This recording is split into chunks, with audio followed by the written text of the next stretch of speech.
नमस्ते विद्यार्थियों। आगे हम पढ़ते हैं तरलता जाल के बारे में। जैसा कि हमारे लास्ट वीडियो में हमने किन्स की थ्योरी के बारे में पढ़ रहे थे। हम किन्स की थ्योरी किसके ऊपर? ब्याज की दर के ऊपर। और उसमें उन्होंने बार बार रेफरेंस की बात की है।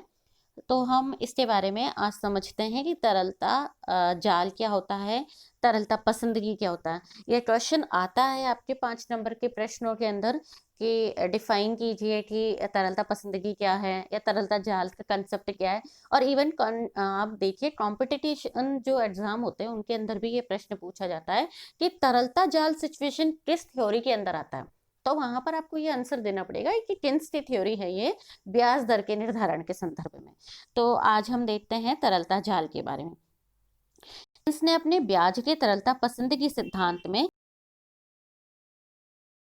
तरलता की परिकल्पना की है। किन्स के अनुसार ब्याज की जिस न्यूनतम दर पर, मिनिमम दर पर मुद्रा की सट्टा मांग पूर्णतः लोचदार हो जाती है तो समष्टि अर्थशास्त्र की परिभाषा में तरलता जालपाश की संज्ञा दी जाती है।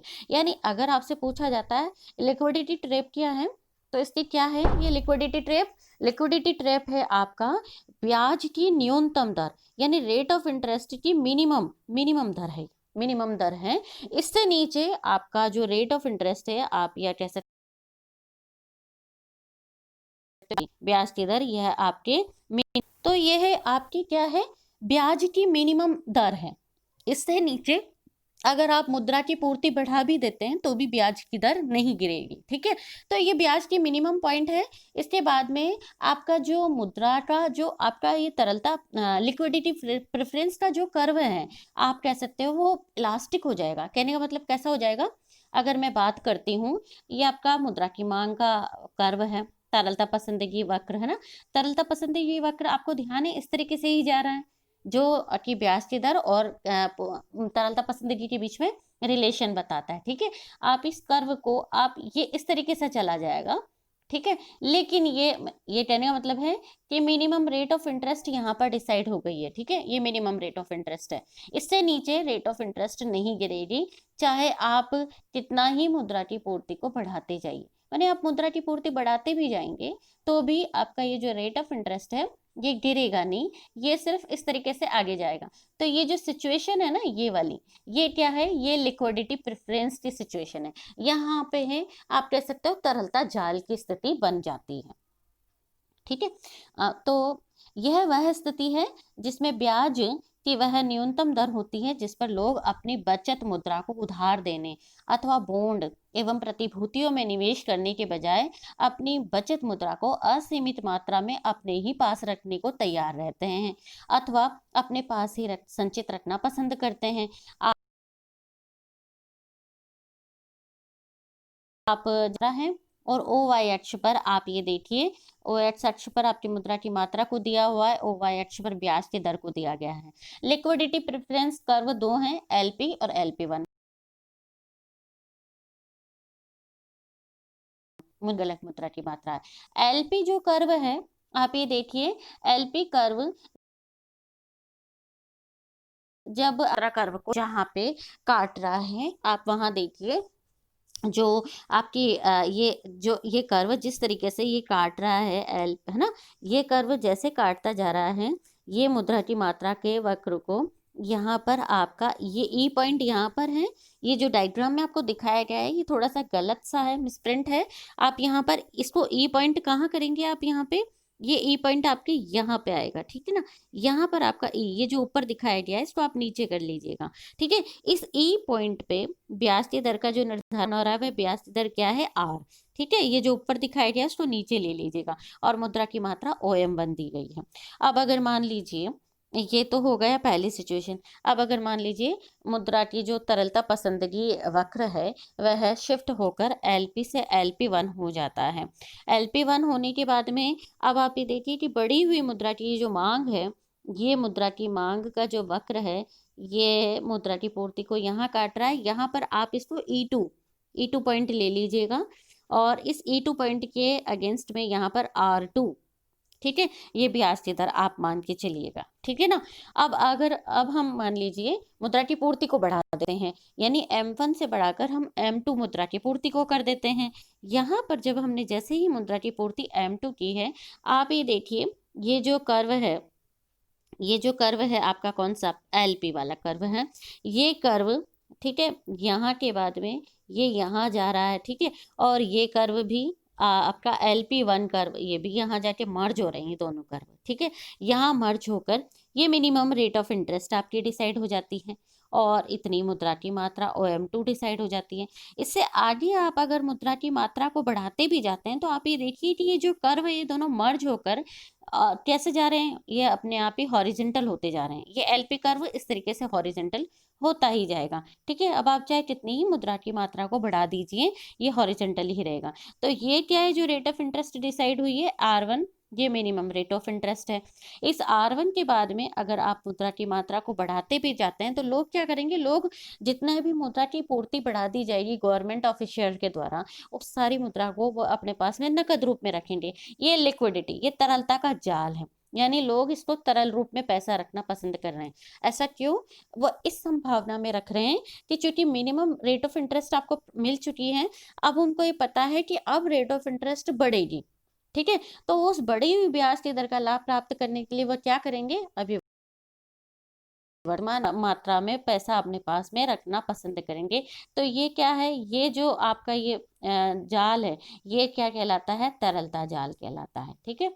तरलता जाल, लिक्विडिटी ट्रैप कहलाता है, तरलता जाल, है ना।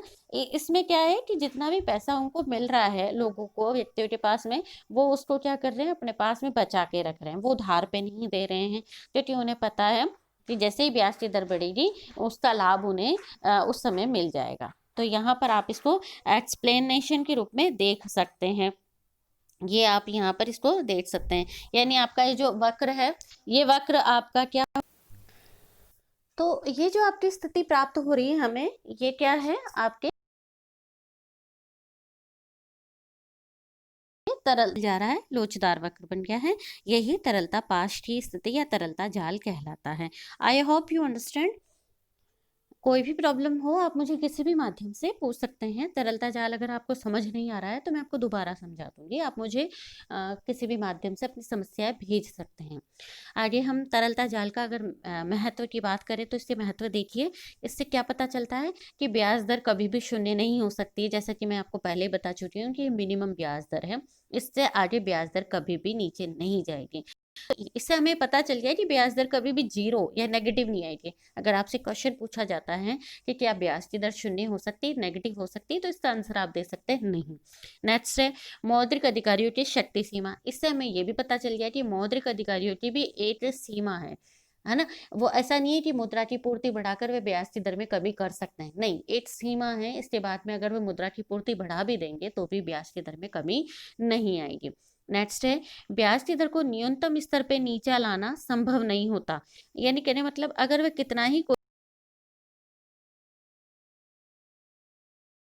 कोशिश कर ले, तरलता जाल वाली स्थिति में प्रत्येक परिसंपत्ति स्वामी अपनी समस्त मुद्रा पूर्ति को अपने पास ही तरल रूप में संचित करना पसंद करेंगे और विनियोग में इच्छुक नहीं होंगे। इसी प्रकार किन्स के आय व रोजगार सिद्धांत में तरलता जाल की अवधारणा एक महत्वपूर्ण पहलू है, जो मौद्रिक अधिकारियों की निवेश, रोजगार एवं आय वृद्धि की शक्तियों को सीमित कर देती हैं। ये क्वेश्चन कई दफे आ चुका है, मोस्ट इम्पोर्टेंट क्वेश्चन है कि तरलता पाश क्या है, इसका महत्व सुनिएगा और पढ़िएगा।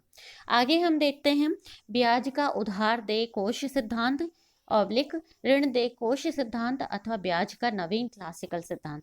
नवीन क्लासिकल सिद्धांत भी कह सकते हैं इसे।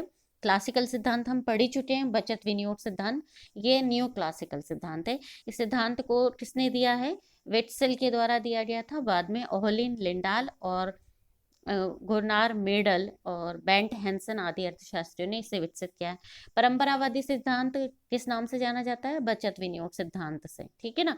इसमें ब्याज को केवल क्या माना गया है कि बचत और विनियोग पर निर्भर बताया है, जबकि उन्होंने मुद्रा के अनुत्पादक कार्यों यानी मुद्रा की मांग किस लिए की जाती है? सिर्फ विनियोग के लिए तो नहीं की जाती ना, मुद्रा की मांग किस लिए भी की जाती है?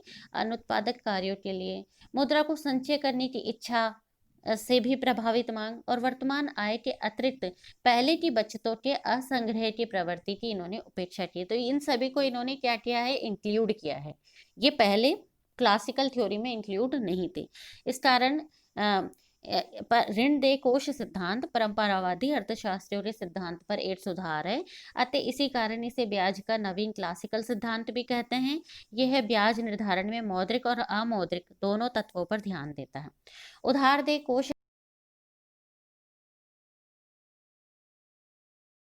सिद्धांती फल नहीं, वरन उधार अर्थात ब्याज दर का निर्धारण उधार देय कोषों की मांग एवं पूर्ति के साम्य से होता है। इस सिद्धांत में ऋण योग्य कोषों अथवा उधार देय कोषों का अभिप्राय उस समस्त मुद्रा पूर्ति व मात्रा से है जो बाजार में उधार लेने देने के लिए उपलब्ध है।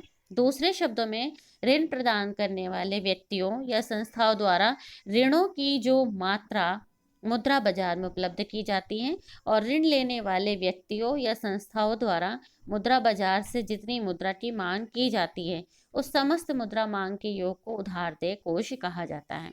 हैबरलर ने उधार देय कोष के स्थान पर विनियोज्य कोष तथा ओहलिन ने साख शब्द का प्रयोग किया है। उधार देय कोष सिद्धांत में ब्याज निर्धारण के लिए केवल बचत और विनियोग पर ही ध्यान नहीं दिया जाता, बल्कि मुद्रा की मात्रा व संग्रह की प्रवृत्ति की ओर भी ध्यान दिया जाता है। ब्याज दर निर्धारण उस बिंदु पर होता है जहां उधार देय कोषों की मांग एवं पूर्ति की शक्तियों में संतुलन स्थापित हो जाता है। ठीक है, तो अब हम देखते हैं सबसे पहले कि उधार देय कोषों की मांग किन के द्वारा की जाती है। उधार देय कोषों की मांग केवल निवेश के लिए नहीं होती है, वरन संचय, होर्डिंग, उपभोग और सरकार के द्वारा होती है। उधार देय कोषों की मांग प्रमुख रूप से 4 प्रकार से होती है। कौन कौन से? उत्पादकों एवं व्यापारियों द्वारा। तो ये तो किसके लिए की जाती है? उत्पादकों के द्वारा निवेश करने के लिए की जाती है। ठीक है ना। आगे हम इसमें देखते हैं उपभोक्ताओं द्वारा किस लिए की जाती है? उपभोग करने के लिए। और तीसरा संचय के लिए भी की जाती है ना, बचाने के लिए भी मांग की जाती है उधार की। इसी प्रकार सरकार के द्वारा भी अपने कंजप्शन के लिए उधार की मांग की जाती है। ठीक है। उपभोक्ता के लिए, उपभोक्ता क्यों करता है? अपने सामान खरीदने के लिए क्या करता है। और इसके अलावा व्यक्तियों द्वारा अपने पास में निष्क्रिय तरल कोष के रूप में पैसा रखने की प्रवृत्ति होती है, इसलिए इसको किन्स ने तरलता पसंदगी का भाव बताया है। ब्याज दर कम होने पर लोगों में द्रव्य को तरल कोषों में रखने की प्रवृत्ति अधिक होगी तथा उधार देय कोषों की संग्रह मांग बढ़ जाएगी, और ब्याज दर अधिक होने पर संग्रह मांग कम होगी, अर्थात ऋण देय कोषों की को लोग विसंचय कर पूर्ति बढ़ा भी सकते हैं। इसके अलावा सरकार भी अपने विकास कार्यों के लिए पैसा लेती है।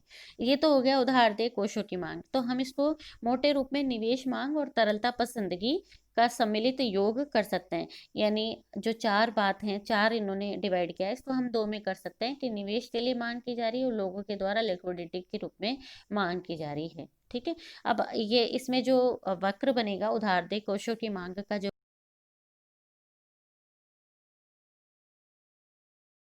वक्र होगा और गिरता हुआ होगा। अब उधार देय कोषों की पूर्ति किनके द्वारा की जाती है?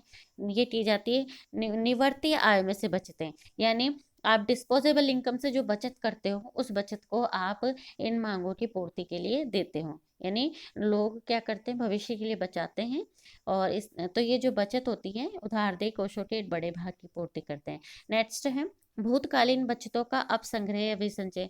भूतकाल में भी लोगों ने अपने बचतें रखी होगी, ताकि ब्याज दर में जैसे ही वृद्धि हो वे क्या कर सके, ब्याज दर में वृद्धि होने पर अपने उधार देय कोषों में की मांग की पूर्ति कर सके। तो इसलिए भी लोग क्या करते हैं, बचत जो उनकी भूतकालीन बचतें होती है उनको क्या करते हैं, ब्याज दर जैसे ही बढ़ती है उन्हें लगा देते हैं मार्केट में। इसके अलावा बैंक साख, ये भी उधार देय कोषों की पूर्ति का एक महत्वपूर्ण स्रोत है, जो बहुत कुछ ब्याज सापेक्ष होती है। ब्याज दर में वृद्धि पर बैंक साख बढ़ाते हैं और ब्याज दर में कमी पर बैंक साख घटाते हैं। और अन्य स्रोतों में व्यावसायिक संस्थाओं के मूल्यह्रास कोष, सामान्य संचित कोष तथा बचत संबंधी सरकार की आर्थिक नीतियों से उधार देय कोषों में वृद्धि की प्रक्रिया सम्मिलित होती है।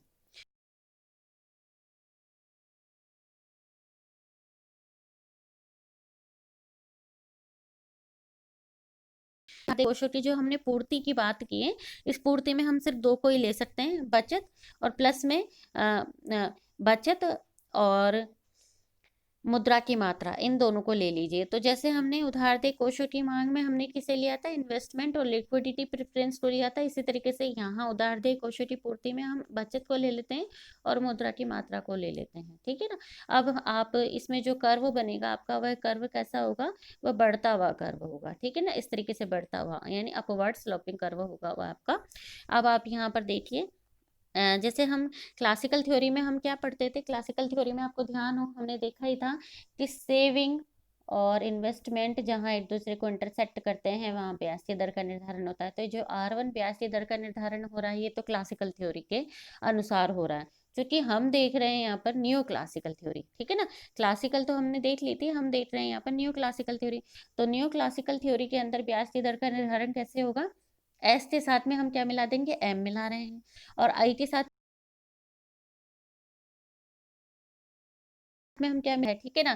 तो ये आप डॉट डॉट देखिए, डॉट डॉट जो जा रहा है, आई और एल मिल रहा है, और एस और एम मिल रहे हैं, ये डॉट डॉट जैसे जैसे जा रहे हैं, ठीक है ना। ये दोनों एक दूसरे को जहाँ काट रहे हैं वहां पर आपकी ब्याज की दर, ये आर, ये न्यू क्लासिकल थ्योरी के अनुसार है, R1 क्लासिकल थ्योरी के अनुसार है। और इसी तरीके से मुद्रा की मात्रा का निर्धारण हो रहा है। तो थोड़ा कंफ्यूजन में मत रहिएगा, इसमें क्लासिकल और न्यू क्लासिकल दोनों को ही इसमें समझा दिया गया है, ठीक है। ये आपका हो गया है, और ब्याज की दर का निर्धारण हो गया है। देखिए क्लासिकल थ्योरी में तो ब्याज की दर का निर्धारण टी पॉइंट पे होगा, R1 पे, और न्यू क्लासिकल में ये हो रहा है पी पॉइंट पे, आर पे, ठीक है ना। ये आपकी ब्याज की दर का निर्धारण हो रहा है। अब हम उधारदेय कोष सिद्धांत की आलोचनाओं की बात करते हैं, कि माना कि ये सिद्धांत बचत निवेश सिद्धांत पर एक सुधार है, यानी क्लासिकल थ्योरी पर एक सुधार है ये सिद्धांत। इसके बावजूद इसकी आलोचना है, आय स्तर को स्थिर मानना उचित नहीं है। जैसे क्लासिकल ने इनकम लेवल को इन्होंने कांस्टेंट मान लिया था, वही गलती इन्होंने की है। इन्होंने भी क्या किया है, आय स्तर को कांस्टेंट मान लिया है।